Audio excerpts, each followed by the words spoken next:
This is Billy Brown. I'm a nature writer here in Philadelphia.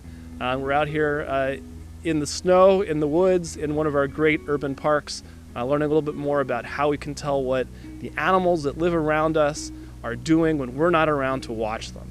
One of the challenges of being a nature lover anywhere, but especially in a city, is that a lot of the mammals especially are nocturnal, right? Or if they're not nocturnal, nocturnal means they're going to be out at night.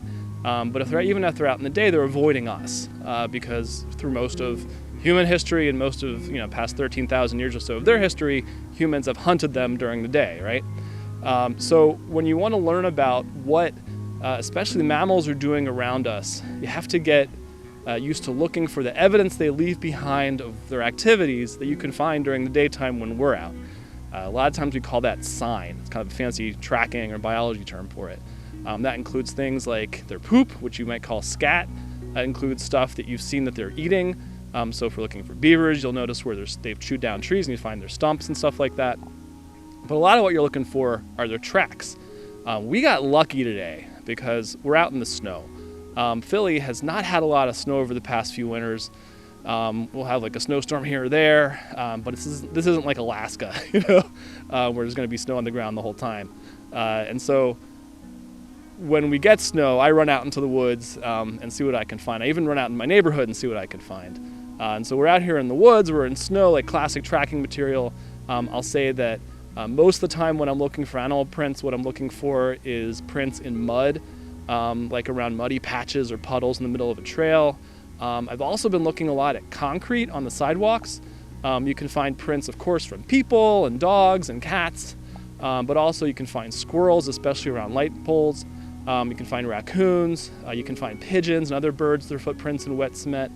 And so, we're talking about the snow like in the woods right here, but like think of what we're doing here, and then wherever you are in Philadelphia, just look at the sidewalk and see if you can find tracks also. So the first ones we're going to look at, I'm actually not positive what left these tracks. Could be a vole, could be like a white-footed mouse, some small rodent, but as we're looking at it, we've got a couple tracks of these little guys, and you can see that they've got like 2 feet at a time along the track, which shows that they're kind of jumping or loping along, and you've got the little line in between where you see that they're dragging their tail. That's making an impression in the snow also. So right there, this is something that, as I have sometimes, you can follow this back into the woods, get a sense of what they're doing out at night when we're not around. And when they're trying to stay out of sight as much as possible. So when we're looking at tracks in the woods, especially in the snow where you can really follow where animals have been moving around, and you're trying to figure out, hey, is this a fox or is this a dog? One basic thing that I've started to look for is the fox going places you wouldn't expect a dog to go. Dogs tend to stick pretty close to where the people are. Dogs also tend to wander around. Dogs, they'll go over there and smell that. They'll go over there and pee on that. And foxes, coyotes, they tend to have more of a destination in mind. They're on their way somewhere.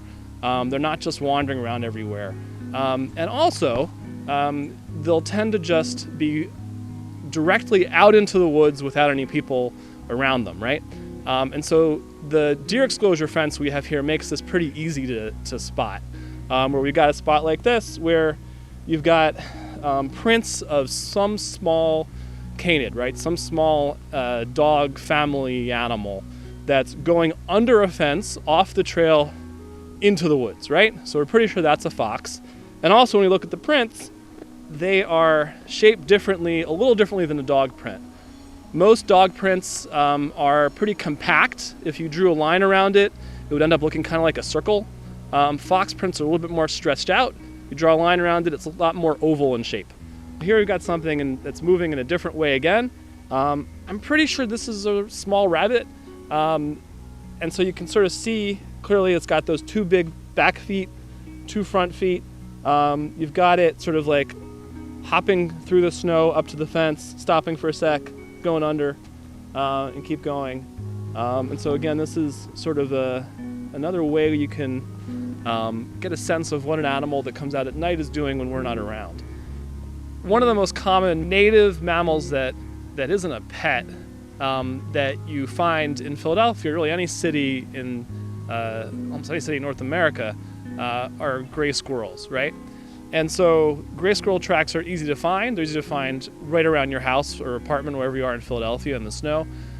Look around trees, look around light poles, obviously places where squirrels come down and then walk around on the ground. When you're looking at them, what you're looking at is you're looking at prints where the larger rear paws land in front of the front paws. And if you think of how squirrels move, they're sort of like kind of hopping along as they go, and that's how they land. And then the really obvious part is they're going right to a tree, right?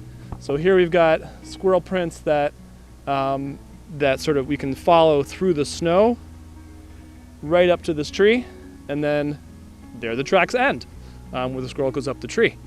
So again, this might not be as much about revealing a mystery of a wild animal that you don't see very much, because you see squirrels all the time. But still, this is an animal that you can still get some sense of where they're moving around in the snow. And it's a way to start looking at how they leave footprints and leave tracks, get a sense of how you can connect the behavior and the movements of an animal that you're really familiar with what that looks like when they leave something behind. And so that kind of connection can help you later on when you're looking at other prints of an animal that you don't know what it is, but you can see how it's moving, sort of connect that and sort of build up that sense over time of how animals move and what they leave behind, to let you learn more about tracks when you don't know what left the tracks there. So I hope next time you're out, really anywhere after it snows, in your neighborhood, but if you can get a chance to get out into the woods, that's great. Or even when the snow melts, and you're walking around your neighborhood looking at sidewalks for tracks, or on a walk in the woods and looking for prints and muddy patches on the trail, keep an eye out, see what you can learn. Even if you're not an expert, like I am not, I'm still learning how to track things. You can still learn a lot about what animals are doing out there, even when you're not there to actually see them in the flesh. To learn more about nature in Philadelphia, check out phillynature.org. We've got a lot more information there about wildlife, about some of the animals we've been talking about here. phillynature.org is a project of Nature Heroes, which also offers live events as well, so please check that out. This is also a collaboration with Grid. If you're not already a subscriber, subscribe to Grid at gridphilly.com. It helps support environmental journalism here in Philadelphia. Thanks.